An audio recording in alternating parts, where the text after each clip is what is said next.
কদিন আগে বেরিয়ে পড়েছিলাম আমার বন্ধুদের সাথে, আর সেদিনকার প্ল্যানিং ছিল ধূমকেতু দেখা আর খাওয়া দাওয়া।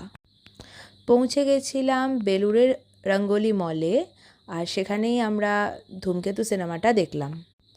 সিনেমাটা তো খুবই ভালো লেগেছে, আর বিশেষ করে রুদ্রনীল ঘোষের অভিনয়ের কথা তো বলতেই হয়।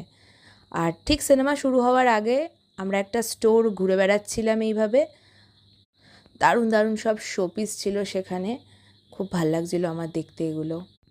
আর তারপর সিনেমা দেখা শেষ করে সোজা আমরা চলে এসেছিলাম ডানলপের ঢাকা বিরিয়ানিতে, আর সেখান থেকেই অর্ডার করে নিয়েছিলাম মাটন বিরিয়ানি, সাথে ছিল স্যালাড। আলু তো সবসময় বিরিয়ানির একটা স্পেশাল আকর্ষণ, যেটা ছাড়া বিরিয়ানি খাওয়াটা সবসময় ইনকমপ্লিট।